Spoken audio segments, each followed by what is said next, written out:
So, mga idol, videos for today's, ito ngayon yung low carb lunch natin.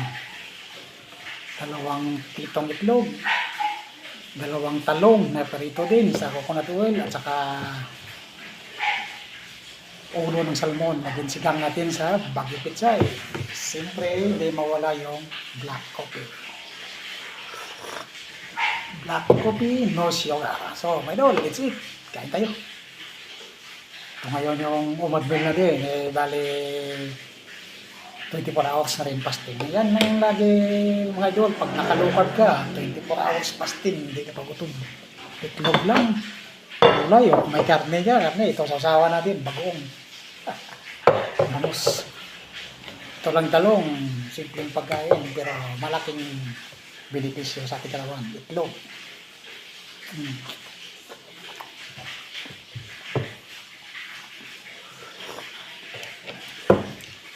Kaya itong magandang tips mga idol, kung mayroon kang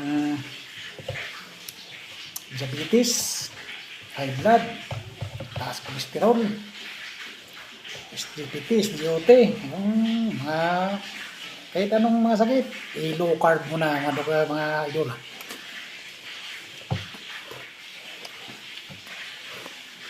Gagaling yung sakit mo na wala kang iniinom na gamot. Pa-check up ka sa low carb doktor. Kasi sa akin, subok na to, 1 year and a half na tayo naglulukab. Life without Christ, low carb motivation. Kung may time ka, haluan mo rin exercise. 15 to 20 minutes a day.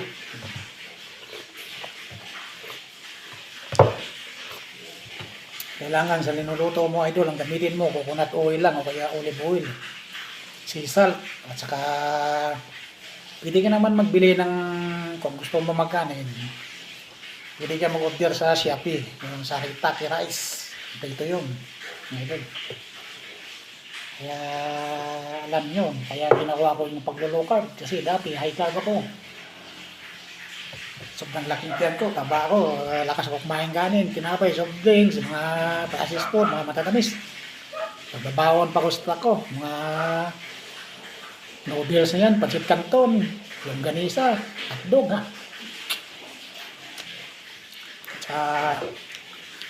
Iwas-iwas na din sa mga prutas na matatamis. Yan tayo makakuha ng fatty liver.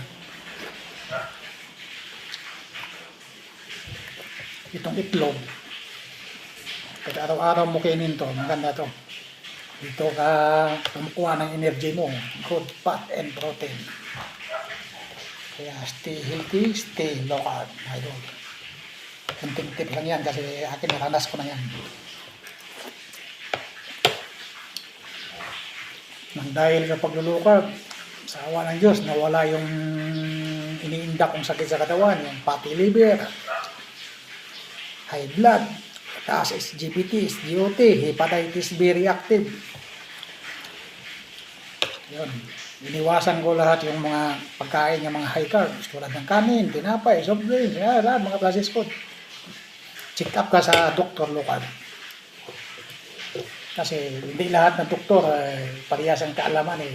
Mayroong tulad din yan sa mekaniko, electrician, kung anong provision.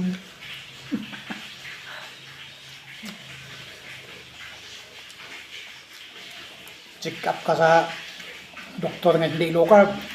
Sabihin mo sakit mo, pati liver ka, taas ng high blood mo, dahil babawalan ka, bibigyan ka gamot. Itong bawalan mo kain, karne, itlog, matatawa, hindi nila alam. Yun ang maganda. Check up ka sa low carb doktor. Ang ibawalan ng doktor na yun ipapakain sa'yo, walang gamot nga resita siya, ibigay sa'yo, alam mo ano, food guide, yun ang sundin mo. Food guide, yun ang sundin mo kainin. Sabihin pa ng doktor nga, 3 months mo nga sinunod mo yan kain, balik ka dito, check up ka. Check upin natin high blood mo, cholesterol mo, sugar mo, magiging normal. Totoo yan, idol. Hindi man tayo doktor, pero sa akin naranasan ko na yan kasi yan ang sakit ko eh. Gusto mag-abroad, bawat apply sa abroad, pasa sa interview, pasa sa print test, pagdating medical, bagsak. So, yun lang mga idol. Good morning. Pag nagustuhan nyo yung tip ko tungkol sa health natin, sa akin mga idol, subok ko na yun. 100% pag nag-low carb ka, mawala ang sakit mo, wala kang iniinom na gamot. So mga idol, yun lang. Good morning. God bless us all. Ingat tayo lagi. Ingat tayo sa pagkain.